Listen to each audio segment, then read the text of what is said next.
ఇదిగోండి ఇక్కడ చూస్తున్నారు కదా, అమెజాన్లో మనకు పార్సల్ అయితే వచ్చింది. అభిమానంగా పంపించిన పార్సల్ అనుకుంటాను. ఈ పార్సల్ అయితే మేము రిటర్న్ పెట్టేశాము. ఎందుకు రిటర్న్ పెట్టాము అనేది చూద్దాము. ఇక్కడ వచ్చిన పార్సల్ ఏమంటే ఉప్పులు పప్పులు వేసుకొని గాజు సీసాల్లాగా అనిపించింది.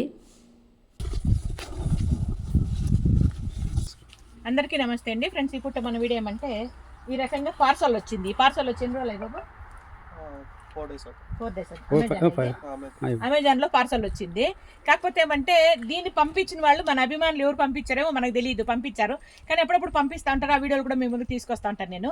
ఈ పంపించిన వాళ్ళు ఇచ్చిన ఫోన్ నంబర్ పనిచేయదు. ఎందుకంటే ఆ ఫోన్ నెంబర్కి ఓటీపీ వస్తుంది. ఆ ఓటీపీ వీళ్ళకి చెప్తేనే మనకి పార్సల్ తీసుకోవాల్సి వస్తుంది. కాబట్టి ఇంకా వాళ్ళ ఫోన్ వాళ్ళు అప్పటి నుండి ఇప్పటి వరకు కూడా వాళ్ళ ఫోన్ స్విచ్ ఆఫ్ వస్తూ ఉందంట. దానికన్నా రిటర్న్ పెట్టేసి పంపించేస్తాను.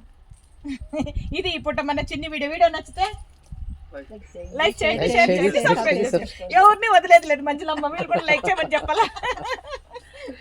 నీ పేరేమన్నా? మహేష్. బాగుంది నీ పేరు. మీరు అక్కడ ఉన్నప్పుడు నుంచి మాకు తెలుసు. అవునా? బీడీ కాలనీ పక్కన ఉన్నాయి కానీ పార్సల్ అయితే వాపస్ పంపించేస్తున్నాం. ఇదిగోండి తీసుకెళ్ళిపోతున్నారు ఆటోలో.